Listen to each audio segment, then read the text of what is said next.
organic, unpredictable, unknown, lovely, beautiful, a sense of fulfillment. This is part of the pleasures of life and not the chores of life.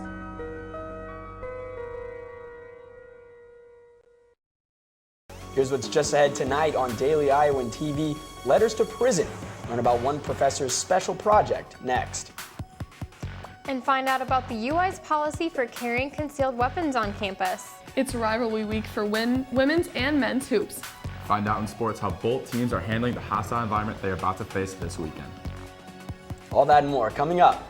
Daily Iowan TV starts now.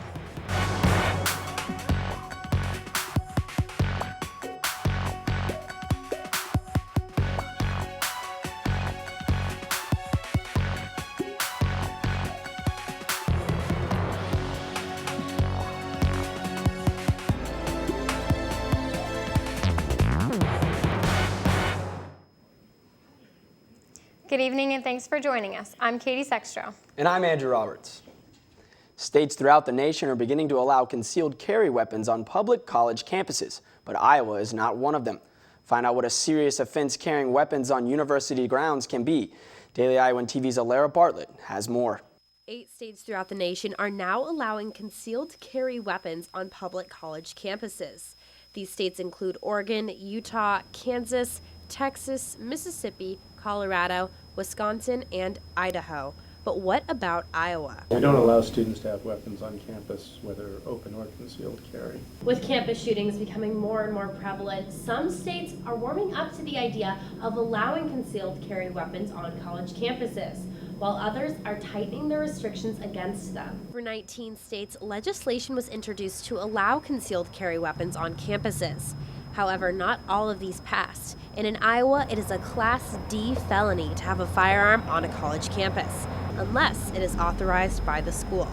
I haven't ever seen any evidence that more lives are saved by having guns around than are lost. But while guns may not be permitted on campuses, residents of Iowa may still apply for a license to carry them. In Johnson County, potential carriers must take a National Rifle Association certified class or have an honorable military discharge before submitting their first application to carry. Reporting from the Sheriff's Office, this is Alara Bartlett. Dance Marathon is well known at the University of Iowa for raising millions of dollars to help families and children battling pediatric cancer. Wednesday, the organization tried something new, a $100 day. UIDM challenged all dancers and leadership members to try and raise $100 in just 24 hours. Students took to social media and were offering rides around campus for money, delivery of snacks, just about anything to raise money, FTK, for the kids.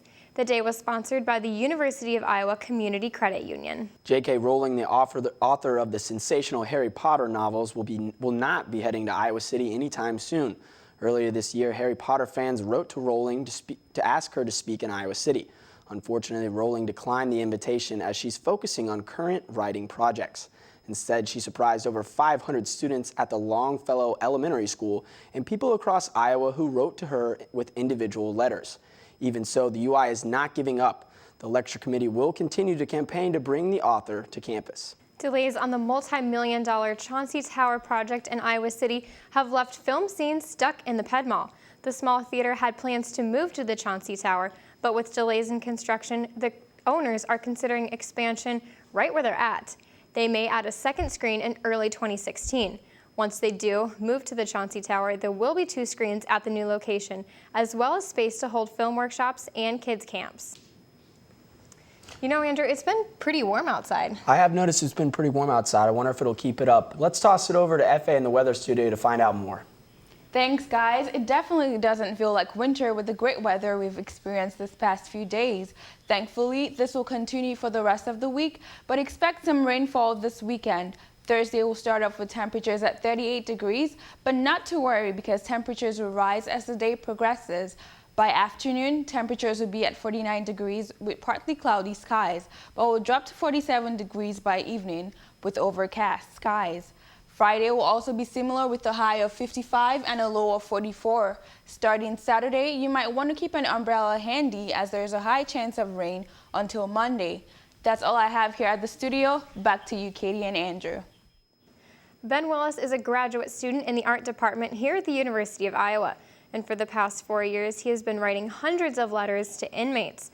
Now turning those letters into art, Ben is giving a new definition to the phrase pen pal with what he calls the Prison Letter Project. Austin Love has more. It's a sculpture. In a dusty little studio, an artist takes the time to write. I try to do 3 a day. And just like the clock on the wall that doesn't work, Like, as like an artist, like some people are like, I gotta buy paint, stamps. he has spent countless hours doing just that. But it's not what he is writing, it's who he's writing to. Inmates in various prisons throughout the country. I was an undergrad, like, in an art program that had this weird hobby where I was just like every day writing like a letter or two to somebody that was in prison and finding out a little bit more about their life. A hobby that started when a friend of his was put behind bars. It started as kind of reaching out to people to find out what the day-to-day life would be if I was to go to prison. Has multiplied into hundreds of letters. These are the ones that I've responded to in the last week. With hundreds of stories to tell. People that are in prison are still individuals that need the kind of attention that we give each other. And hundreds of connections made. Letters from the Write a Prisoner event that I had this week. In the digital world of emailing and texting, Ben takes the time to handwrite every letter that he sends. Having, like, the idea of handwriting means that I sat down and I thought about what I was writing. All about sitting down and giving time and trying to, like, have, like, an actual relationship with somebody, having it not be like a quick text, you know? And sometimes those are the only letters those inmates receive. Everyone gets joy when they open the mailbox and there's a letter to them. The same, I think it's even amplified in prison. Like, a lot of them write to me that they're surprised to hear their name at mail call.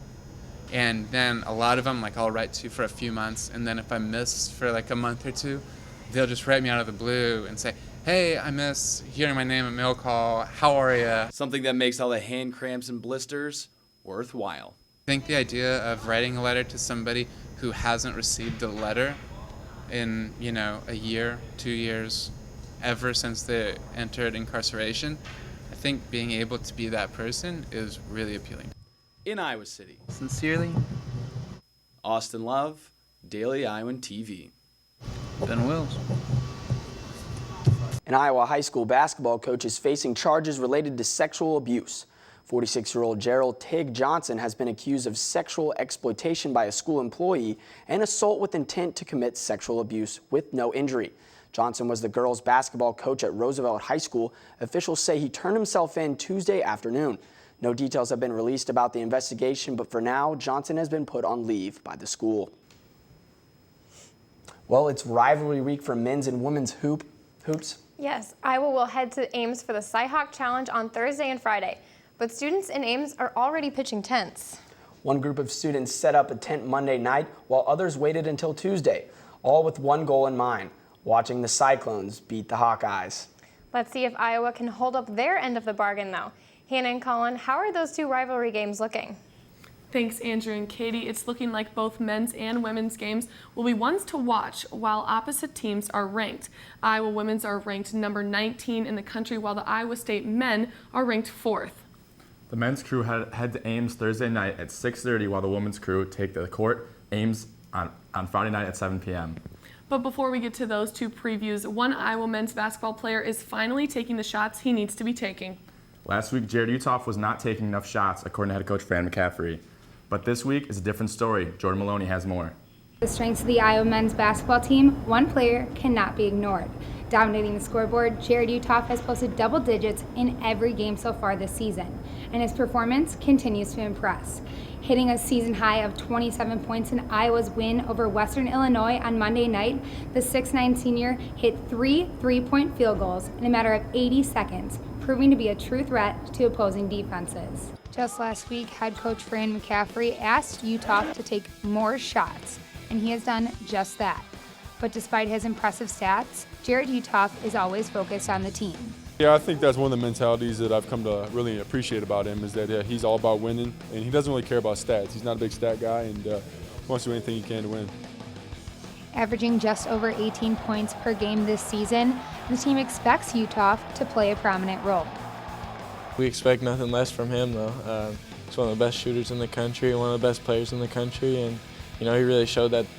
The University of Wisconsin transfer opened up with 24 points in the first 17 minutes against the Leathernecks. I wasn't concerned about how many points I scored. I never am. When you're in the zone, you don't even think about it. You just know they're in. It's kind of special, It's for a basketball player. Those are really the moments you cherish. Stick with Daily Iowan TV to stay updated on Utah and the rest of the Iowa men's basketball team. That's all for today. Reporting from outside Carver Hawkeye Arena, I'm Jordan Maloney with Daily Iowan TV Sports.